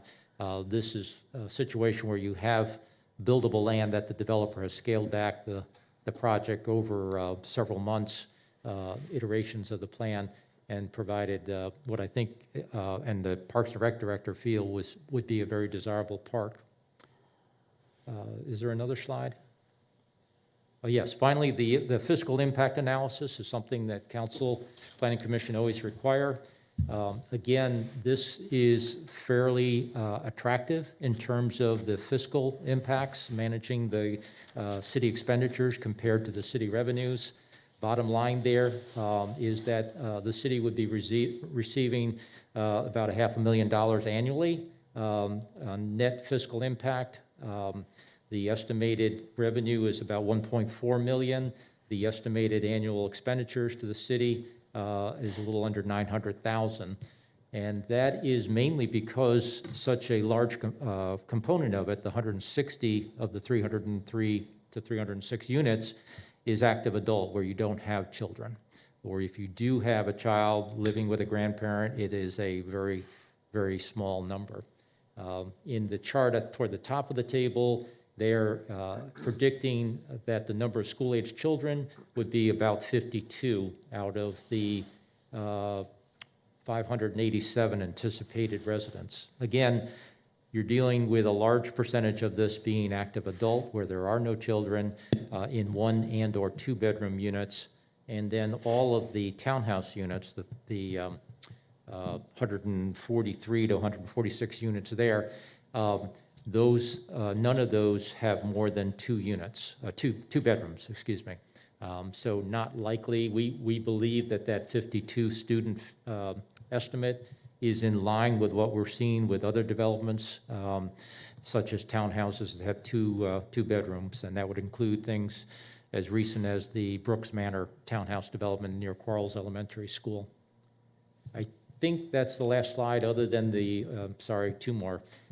This just came in today. We asked the developer to provide us at least a draft outline of their project phasing. And so the good news here, it's hard to read this, but the active adult, which is really the money generator here in terms of estimated revenues to the city, particularly compared to expenditures.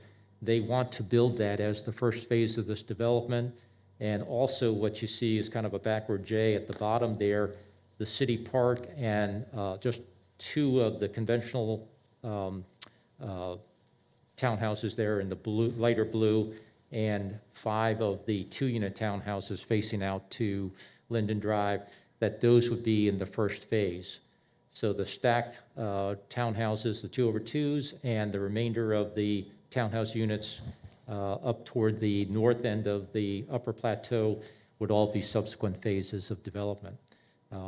We think this is a very attractive phasing plan for the city in terms of fiscal impacts. And finally, this is the motion that Planning Commission voted 5-1 last Tuesday to forward this to you with reference to the exhibits and to particularly the development plan as recent as November 13th iteration of that plan. And I've highlighted the important text here is that they cannot condition, and you cannot condition a rezoning on certain things that aren't already on the development plan or proffered otherwise by the developer. But the commission wanted to express its preference that the final approved plan does include the enhanced connectivity, including the access over Valley Health to Campus Boulevard and the roundabout alignment at Caroline Street. Well, we now know that Shenandoah University is committed to the second part of that. We do not know and probably will not know until January as to whether Valley Health will sign off on the access otherwise. That completes what is, I know, a fairly long presentation, but be glad to take any questions councilors have. Before I go on to questions, that presentation alone is probably one of the longest presentations I have since I've been on council and even the planning commission. I would suggest in the future that if we're going to have a presentation that long, that we limit the items on the work session because that's a lot to take in. And I think that for something like this, council really needs to be focused on that than having so many other items. And also, I'd like to mention that one of the items that was in there that you asked for directions for the public versus private streets, I think that could have been added as a different item and not included in this one. And I wanted to put that out there because it just takes away from it for a little bit. And that's the comment that I needed to make. Councilor Willingham. Thanks. It is a lot of information, and my personal recommendation is I think we should discuss this. I do think probably for the benefit of everybody to digest this, I think a tabling of some sort is probably going to make some sense. It's a lot of information to consume. There's a lot of moving parts and pieces. Tim, you did address a number of things that I think I just want to highlight, and then I'm going to ask my questions. The density they're requesting is a lot for a normal site. We don't normally see unit sizes of anywhere near this for a number of the projects that we see. So 300-ish units is probably one of the larger developments that I think I've seen in my 12 years. Is that a fair point? It's actually less than the Meadow Branch apartment Other than development. Meadow Branch, but it's one of the larger ones we've had in quite some time. In quite some time, yes. But to your point, it's still below the density that they could have had if they would want to. Simply, it's a 23-acre site. Doing the math is going to be what it is.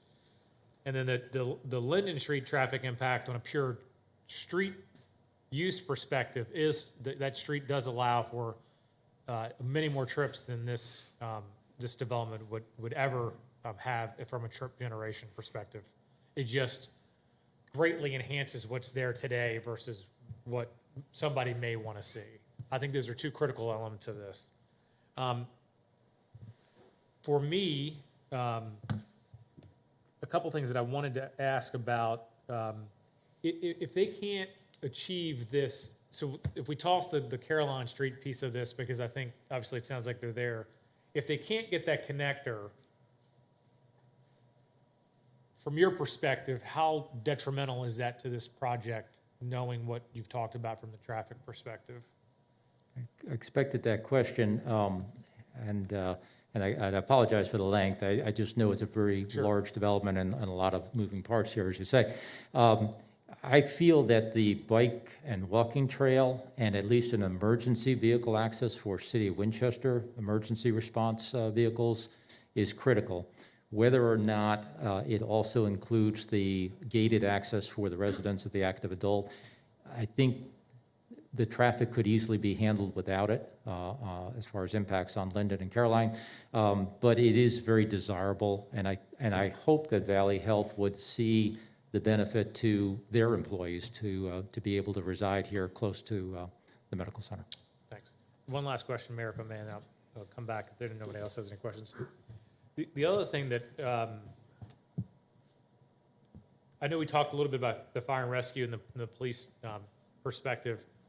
There's not any stations on that side of town. And so from a response time perspective, when you're having 300 more residential units, nearly half of them geared towards sort of senior living, just naturally you're going to have obviously calls and things of that nature. Is there, and maybe if Chief Culp's not here anymore, but was there any discussion about the lack of or the potential impacts of response time given the location of this project? There was not. The Fire and Rescue Department was involved in the review. Okay. And they didn't have any concerns with being able to achieve? They did not express that during any of the review. Do you know if anybody was specifically asked them that question? If they haven't, I would just ask that we ask them specifically. I know there has been discussion about the proximity of a station serving the West End, particularly the medical center, but not in conjunction with the review of this project. Thank you. John? Oh, Councilor Sullivan. Oh, thank you, Mayor. So it was a long presentation. It was a lot to take in. I did spend a stinking amount of time this afternoon looking over it to get familiar with it. All in all, I have to say that I do like it. I think it's a unique project. I think it kind of fits the site well, but as Councilor Willingham expressed, it is so much to take in that, I think we need to consider that. One of the things that jumped out at me, and I'm going to try to put this kind of in the context of some of the data that was in there, is it clearly lacks any commercial space for, the number of residents that will live up there.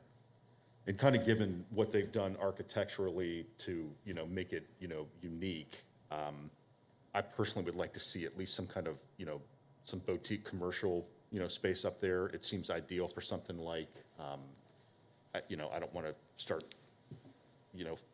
painting them in a corner, but, you have to consider that only, that given their own data, only 30% of the food purchases people are going to make are going to be in the city. And that's a very low number compared to, some of the other categories that were presented. So, I'm not saying that we put a Sheets up on top of the hill or anything like that, but certainly a cafe or a coffee shop or a bakery or something that we can, generate some commercial revenue for the city out of the development. I would like to see if possible. To kind of clarify, there will be an HOA associated with it? Yeah, and probably a HOA, maybe a condo association, depending upon how they do the townhouses. Okay. Just wanted to clarify that. The intersection of all the traffic things, the intersection that kind of has me the most troubled is the one at Linden and Fox Drive, which is the left turn only. Although the amount of traffic going out there, won't be all of it, is most of it. And different times a day, given that, the different developments on Amherst could be, I think, problematic. And we've made it, you can pass a little bit. Given that it's a left turn only, I mean, it kind of is what it is. I don't know at what point the city is going to, you know, something's going to get triggered where we say, okay, you know, when do we have a problem? So, I mean, I might, you know, kind of keep that on the radar. As far as some of the Linden Drive improvements, I've had some folks actually call me and ask for the traffic impact analysis, and it was, I believe, a little late coming in, but we got it, so it's there. Linden currently only has sidewalks partial. I mean, it kind of is a hodgepodge of being completed. Are there plans to build that out? Yes, With additional so- sidewalks? So when the 23 lots subdivision on the other side of the street was approved by council, the developer there had to install the pavement widening, curb and gutter, and sidewalk and street lights on that side. The situation would be the same for the developer on this side. They would have to do pavement widening, curb and gutter, sidewalk, street lighting, all of the things that are outlined in the subdivision. So that's the portion of their property that faces Linden Drive? That's Correct. what you're referring to? How about but nothing down Linden Drive between where their property starts and the end of Linden Drive going towards Fox Drive? So they are proposing to extend curb and gutter and sidewalk down Linden Drive to the Whittier Avenue intersection. Okay. And that's close to where you have the developers who have done office projects on the east side are most of the way up there, close to, but maybe not all of the animal hospital there. Yeah. On the opposite side, council approved medical center rezoning, and so Valley Health would be obligated to do the improvements on the west side of Linden Drive when they develop those MC zone properties. Okay, because there's those empty lots then are there, that's Winchester Medical Center property. Yes, and council rezoned that, and they proffered to do improvements, not only along that frontage, but beyond that, if Okay. necessary. Okay, good to know that it's going to happen someday, but so, because Yes. it is a little, it's incomplete as it sits now. And I'll kind of wrap it up because I'm sure everybody's fatigued, but, you know, as far as public or private streets, I would prefer one or the other. I don't know that I'd like a mix of partial public and partial private. I would feel really bad for I believe that's 4th Ward, or is that 2nd Ward? First. That's 2? Oh, it's 1? You're going to get a lot of calls about streets if it's one or the other. So I'll leave it at that. Thank you. Councilman McKiernan. Have we given thought to the impact on Fox that this is coming on board alongside the Westminster Canterbury? Both adding to Fox Drive, which is another street that is a hodgepodge of sidewalk and no sidewalk and narrow. So with the Canterbury project, they will be doing the frontage improvements, pavement widening, curb and gutter, sidewalk up at that northern end adjacent to their site.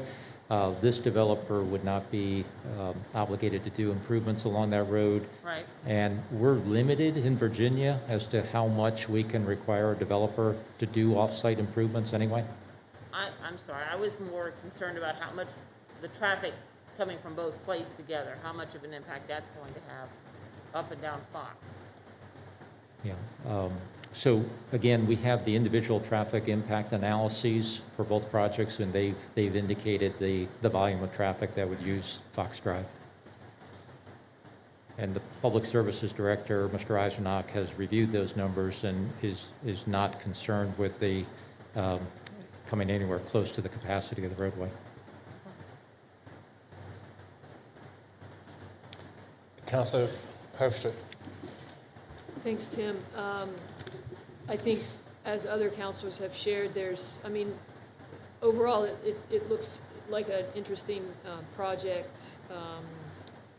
I guess, with the road that Campus Drive through Valley Health, I just feel like it's difficult to make a decision about this without having some determination on that.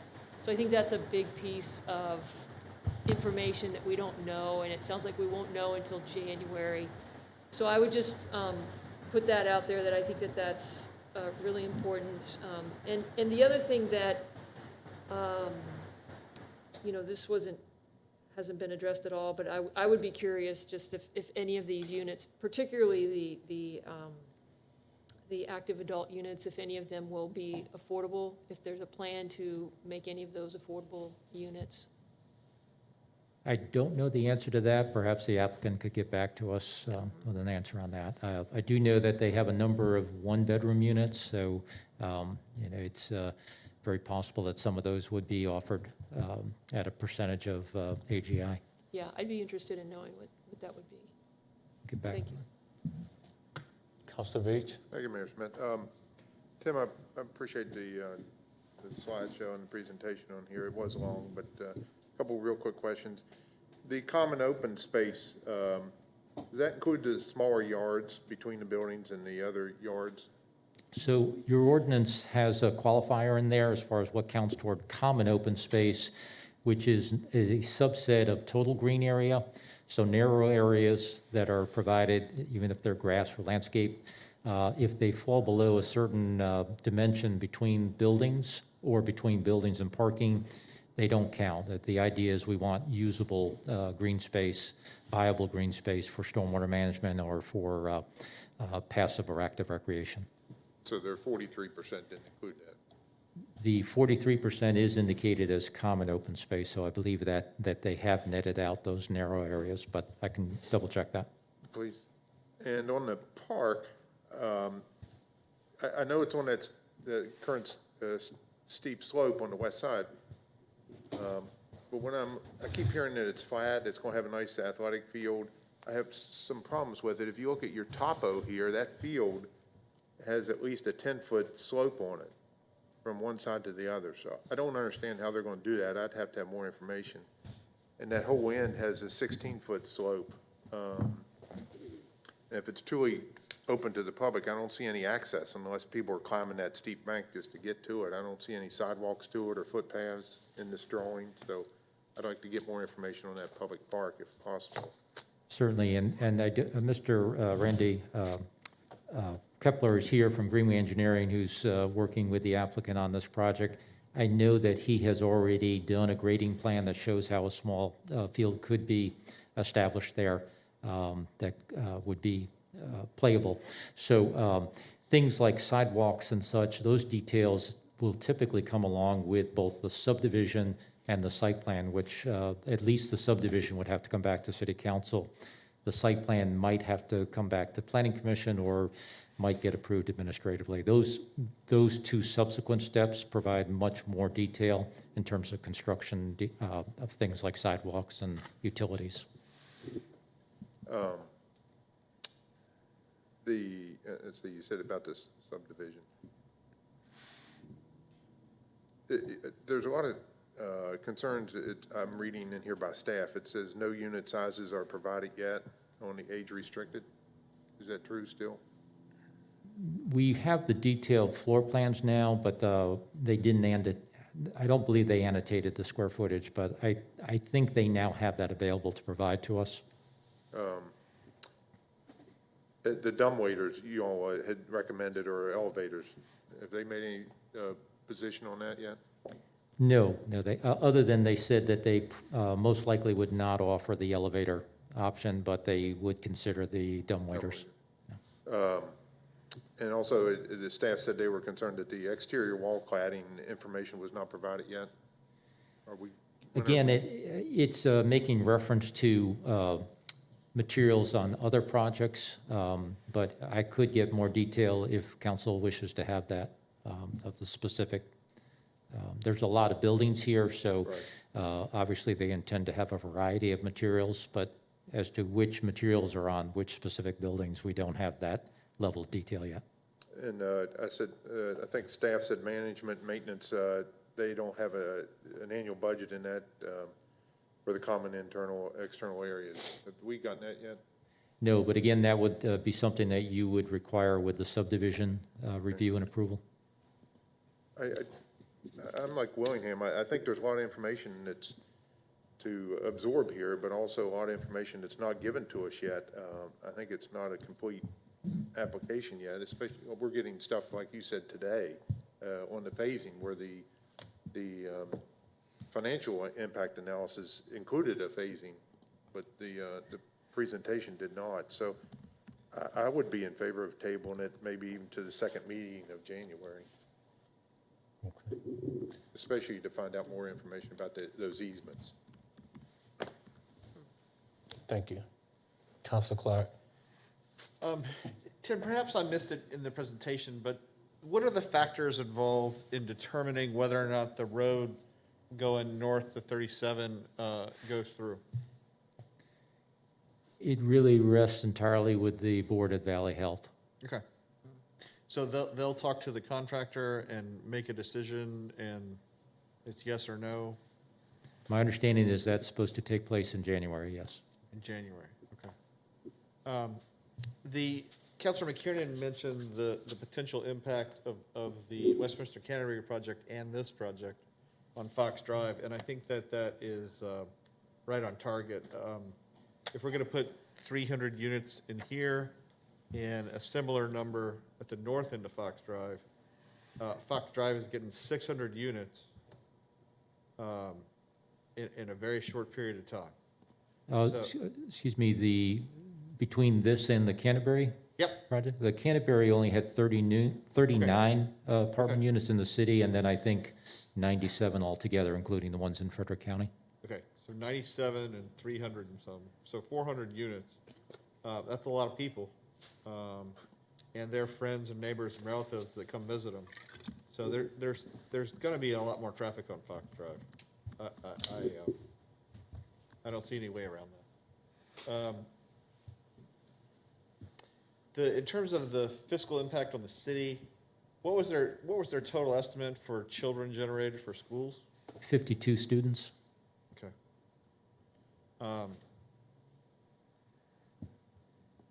Yeah, I mean, I think there's a lot of information that we've received in this project and a lot more that we need. Thank you. Right. Lastly, before I ask for a motion, and I want to thank all the councilors for giving their input. This is a lot of information. And just going back to Councilor McKiernan's question about the sidewalks, and you sort of schooled her on proffers for what's allowed by the state of Virginia. Even though I see that if you look at the part, essentially that is being offered as a proffer. And whether the developers say that it is or isn't, it is. And with a project like this, I think it's a great project, but with some of the information that just came in per se today, there's a lot of things that, like Councilor Veach said, that it should have been put in the packet a while ago. And it seems like it's being brought to us almost as an unfinished project. It's a lot for us to digest, and I just wanted to put that out there, and I'll just ask for a motion. Before you do, I think that goes back to the point that I made earlier. Whenever you have projects like these, you can come up with, as we're reviewing them, like 15 different things. And I think it's probably difficult from Tim's perspective to kind of guess what's going to be requested by council. It's probably difficult from our perspective because we don't really know.